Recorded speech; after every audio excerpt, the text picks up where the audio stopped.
Now, Rolling Stones are resting between tours. Keith Richards is not the kind of man, however, to sit idly at home, or in one of his homes, and reflect on past glories. When I last spoke to him 5 years ago, he was busy promoting his best-selling autobiography, and we met again this week to talk about music, politics and immortality. I even got an exclusive preview of his first solo album in more than 2 decades, Cross-Eyed Heart. Well, as I was finished my book,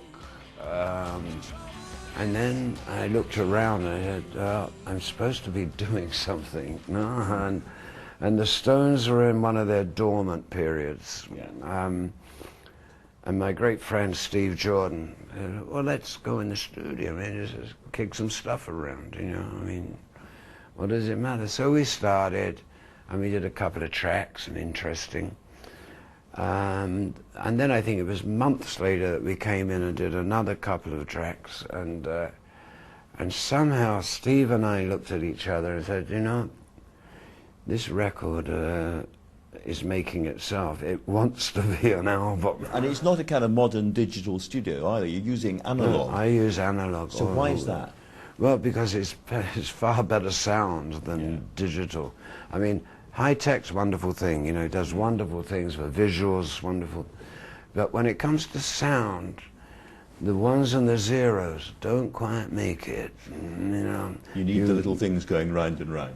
I like the tape, I like what the tape can deliver, which is the full spectrum of sound. One of the critics said these are songs of hard knocks and betrayals. Is that a fair assessment? Oh, it's a damn good one. Yeah. Great stuff. Yes. It's 23 years since your last solo album. So why now? Mainly, once again, because the Stones were in a dormant period, or is it called hibernation? I don't know. But Are the Stones still hibernating? I don't know if a stone can hibernate. Well, once I started this record, suddenly they came out of hibernation.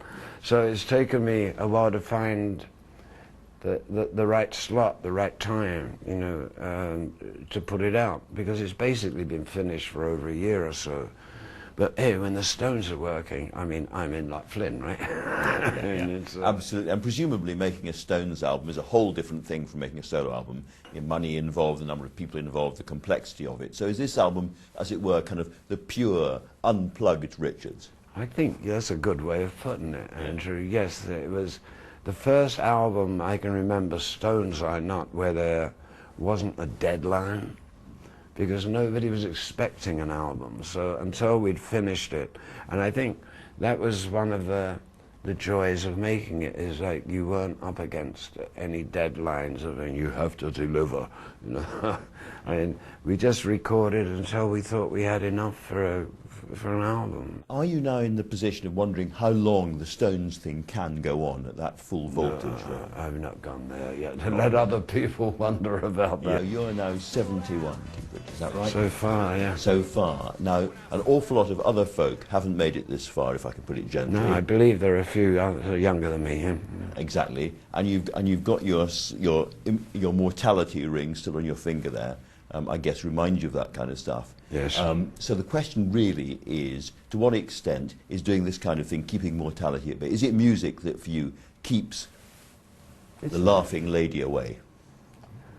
I don't know about the laughing lady, but it's definitely music that keeps me going, and also the joy of playing with a bunch of guys that want to play.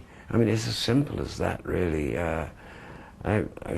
Mick Jagger's on top form, and Ronnie Wood's a better guitar player than he's ever been.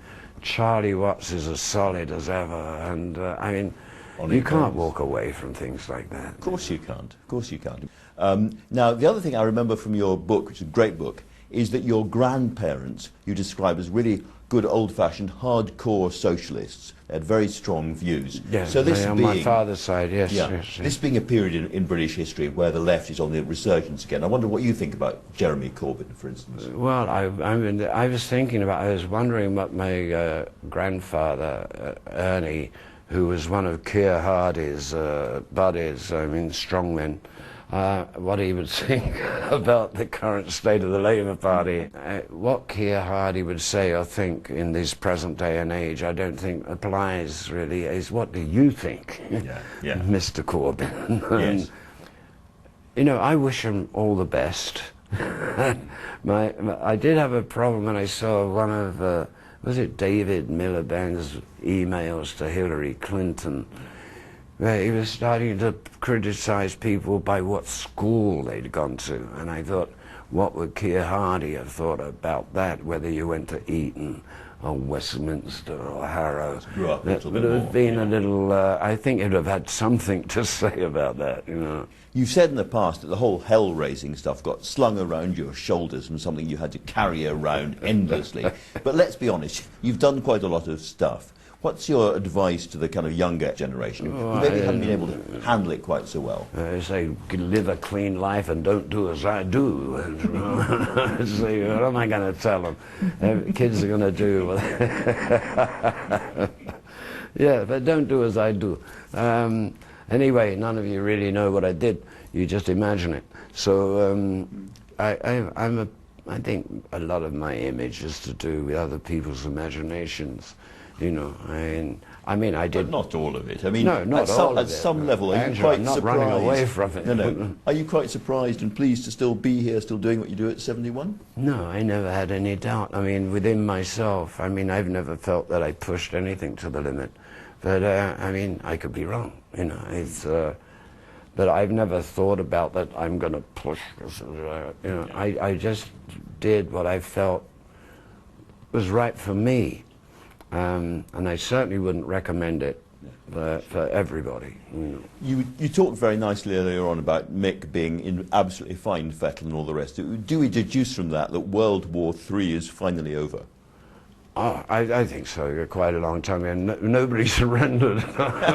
It just went away. Something around irradiation. Yeah, no more than that. Yes. Final question, which is one you're probably sick and tired of. Of all the great songs that are Keith Richards songs, what's the one you're proudest of? Oh, that is a tough one, Andrew. Choose your I got to baby. say, if you've got to cut it quick, Jumping Jack Flash. Yeah. It says it all to me. Fantastic. Keith Richards, it's been an honour as ever. Thank you very much. Andrew, thanks for